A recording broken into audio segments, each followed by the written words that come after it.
Assalamualaikum warahmatullahi wabarakatuh.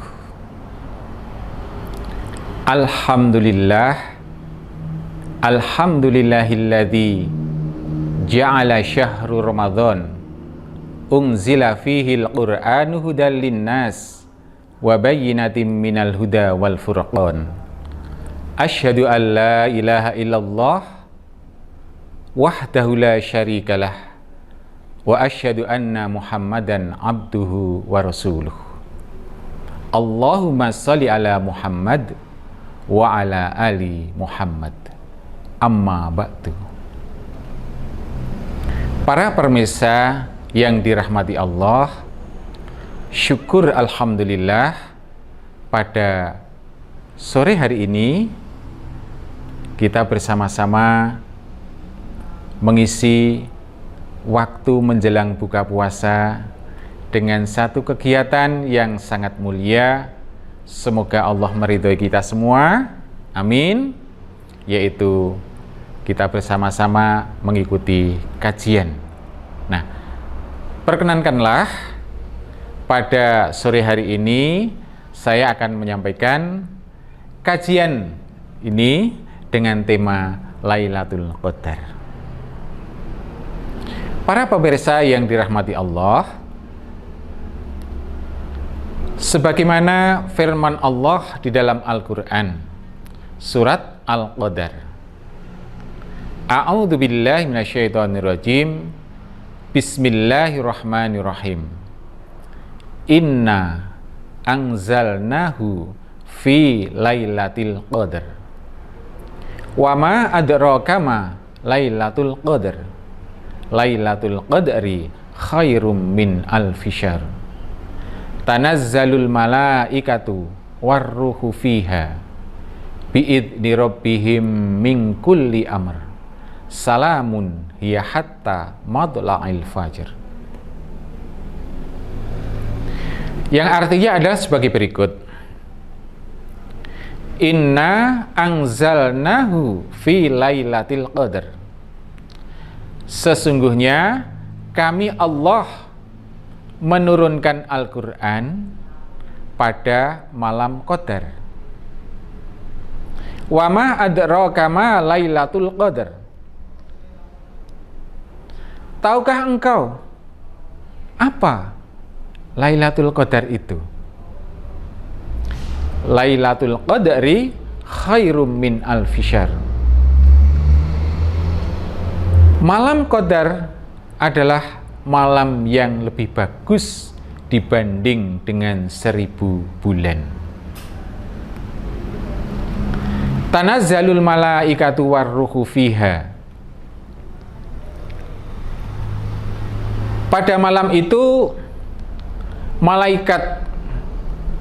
para malaikat dan malaikat Jibril turun ke bumi untuk mengurus segala urusan dengan izin Allah. Salamun hiya hatta madla'il fajr. Salam sejahtera hingga datang waktu fajar atau waktu subuh.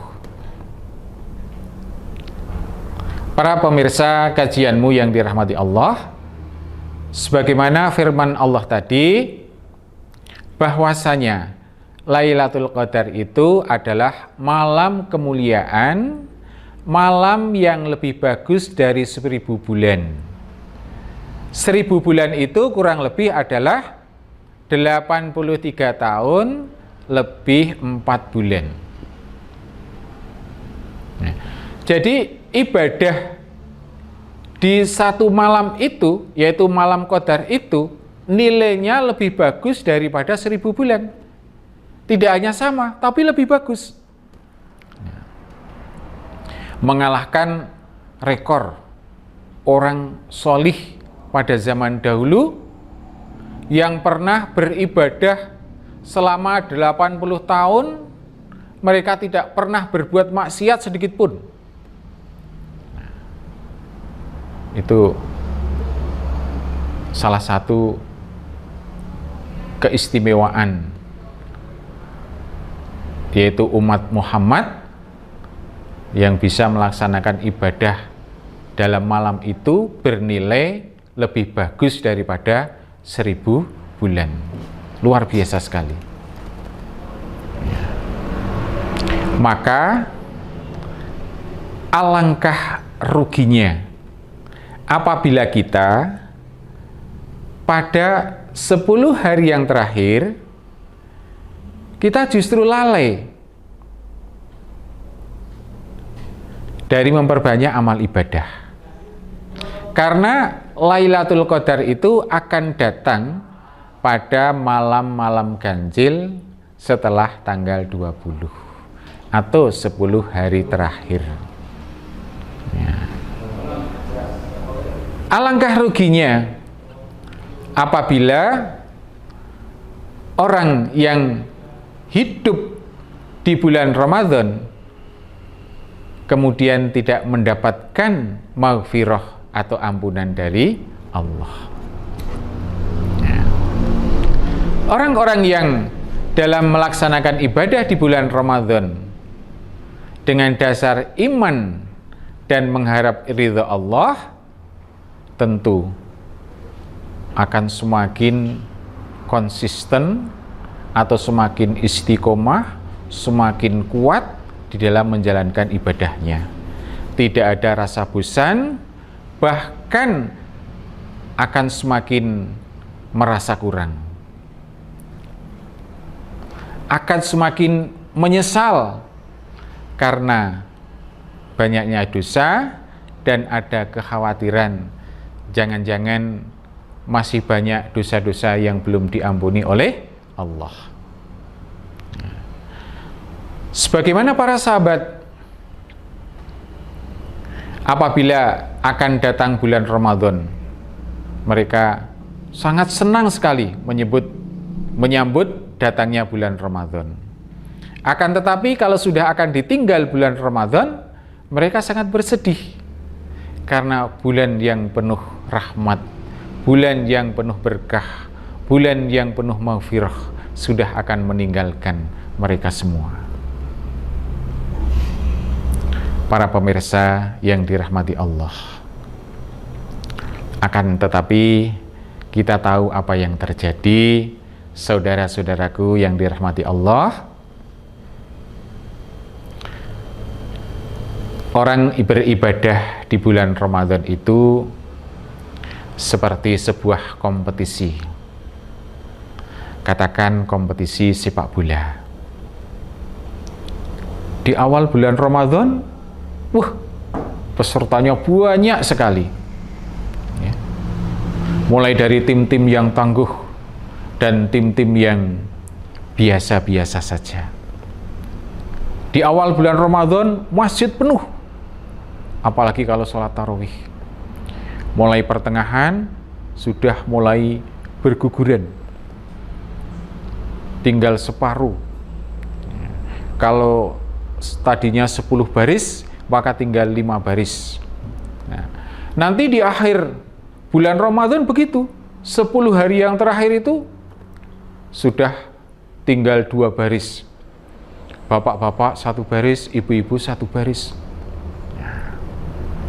Ini menunjukkan bahwa mereka dalam melaksanakan ibadah Ramadan itu bukan berdasarkan iman dan ilmu.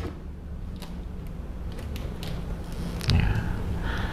Maka insya Allah kita akan menjadi tim-tim yang tangguh, yang tidak akan berguguran di babak penyisian. Kita akan sampai kepada putaran final, dan kita akan sampai kepada final, dan kita akan menjadi juara, yaitu orang-orang yang mendapat maghfirah dari Allah dan akan masuk surganya Allah, dan akan dijauhkan dari siksa api neraka. Para pemirsa yang dirahmati Allah, apa yang harus kita perbanyak di 10 hari yang terakhir itu?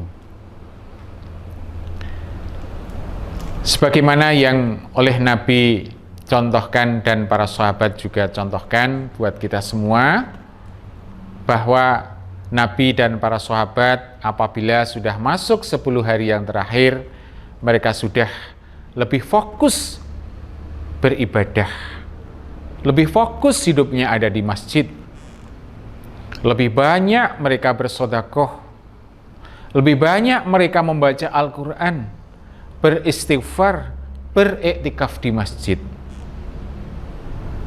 Berbeda dengan kebiasaan-kebiasaan yang ada di masyarakat kita.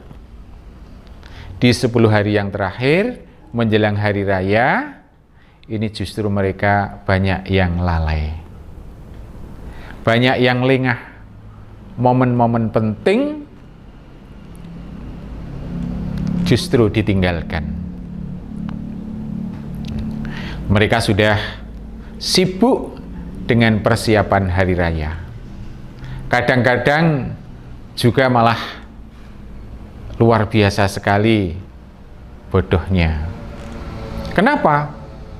Mereka sudah tidak berpuasa, bekerja keras, memeras keringat, membanting tulang, hanya untuk mengejar kebutuhan Idul Fitri. Ramadannya ditinggalkan. Ini adalah contoh orang-orang yang bodoh seperti itu. Tidak cerdas secara keilmuan, juga tidak cerdas secara keimanan, atau tidak cerdas spiritualnya. Para pemirsa yang dirahmati Allah. Lalu bagaimana Nabi mencontohkan kepada kita? Doa-doa apa yang Nabi contohkan buat kita semua? Dalam sebuah hadis sahih bahwa pada 10 hari yang terakhir dalam menyambut Lailatul Qadar, itu Nabi memperbanyak doa, Allahumma innaka afuwun tuhibbul afwa fa'fu anni. Allahumma innaka afuwun, wahai Tuhanku, sesungguhnya Engkau adalah Maha Pemaaf. Tuhibbul afwa, Engkau cinta kepada maaf, memaafkan. Allah cinta kepada ampunan. Fa'fu anni, maka ampunilah aku. Terus dibaca sebanyak-banyaknya, kapan saja, di masjid, di rumah, ya. Lisan kita digerakkan untuk memperbanyak doa itu. Apalagi ketika kita iktikaf. Salah satunya adalah kita memperbanyak doa Allahumma innaka afuwun tuhibbul afwa fa'fu anni. Begitu juga kita mohon kepada Allah untuk dimasukkan ke dalam surga Allah dan dijauhkan ke dalam siksa api neraka. Asyhadu an la ilaha illallah, astaghfirullah, as'alukal jannata, wa a'udzubika minan nar. Aku bersaksi tidak ada Tuhan melainkan Allah. Ya Allah, ampunilah aku. As'alukal jannata, ya Allah, masukkanlah aku ke dalam surgamu. Wa a'udzubika minan nar, dan jauhkan aku dari nerakamu. Nah, dalam keterangan sebuah hadis dikatakan, apabila orang berdoa kepada Allah untuk dijauhkan dari siksa api neraka, maka neraka itu mengatakan, ya Allah, jauhkanlah hambamu itu dari siksa api neraka. Itu neraka sampai seperti itu. Apabila hamba Allah menyebut supaya dijauhkan dari siksa api neraka 3 kali, maka neraka pun mendoakan kepada Allah, memohon kepada Allah, ya Allah, jauhkanlah hambamu itu dari siksa api neraka. Begitu juga surga. Apabila hamba Allah menyebut, memohon kepada Allah untuk dijauhkan, untuk dimasukkan ke dalam surga 3 kali, as'alukal jannata, as'alukal jannata, as'alukal jannata, ya, maka surga pun akan memohonkan kepada Allah supaya hamba Allah itu dimasukkan ke dalam surganya Allah. Sungguh luar biasa bagi kita semua. Nah, dengan kita mengetahui yang seperti itu, maka perbanyaklah doa, antara lain yaitu memohon ampun kepada Allah. Allahumma innaka afuwun tuhibbul afwa fa'fu anni. Nah, kalau Allah saja yang maha pengampun dan suka kalau dimintai ampunan dan Allah akan mengampuni, kenapa kita tidak mau memohon ampun kepada Allah? Alangkah zalimnya diri kita kalau kita tidak pernah memohon ampun kepada Allah. Nabi Muhammad Sallallahu Alaihi Wasallam yang sudah ditanggung masuk surga, tidak punya dosa, itu saja dalam memohon ampun kepada Allah itu 1 hari 1 malam tidak kurang dari 70 kali. Bahkan dalam sebuah riwayat tidak kurang dari 100 kali. Para pemirsa yang dirahmati Allah, kemudian untuk memperkuat motivasi kita dalam melaksanakan ibadah di bulan Ramadan, terutama adalah pada 10 hari yang terakhir, kaitannya dengan Lailatul Qadar adalah hadis Nabi yang diriwayatkan oleh Imam Bukhari, man qama Lailatul Qadari imanan wahtisaban ghufira lahu ma taqaddama min dhanbih. Barang siapa yang beribadah di malam Qadar dengan dasar iman dan mengharap ridha Allah, maka akan diampuni dosa-dosanya yang telah lalu. Hadis sahih riwayat Bukhari. Maka alangkah ruginya apabila orang-orang yang hidup di bulan Ramadan lalu mereka tidak mendapatkan ampunan dari Allah Subhanahu wa taala. Alangkah rugi, sebuah kerugian yang sangat besar, karena mereka meninggalkan momen yang istimewa, yaitu bulan Ramadan. Maka oleh sebab itu kami menyampaikan tadzkirah dan juga wasiat, terutama kepada diri saya dan kepada saudara-saudaraku seiman, seagama, para pemirsa kajianmu yang dirahmati Allah. Jangan sampai kita termasuk orang-orang yang merugi. Mari kita tingkatkan kuantitas dan kualitas ibadah kita di bulan Ramadan, terutama di 10 hari terakhir di bulan Ramadan ini. Belum tentu tahun depan kita akan bisa menangi bulan Ramadan. Belum tentu. Dan bulan Ramadan ini berbeda dengan bulan Ramadan tahun depan.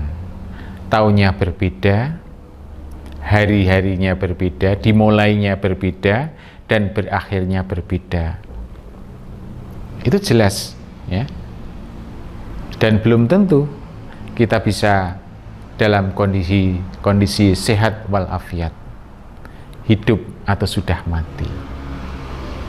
Demikianlah, semoga hari raya yang tinggal beberapa hari itu, kita meninggalkan bulan Ramadan dalam keadaan suci, bersih dari dosa, sebagaimana bayi yang baru lahir dari perut ibunya.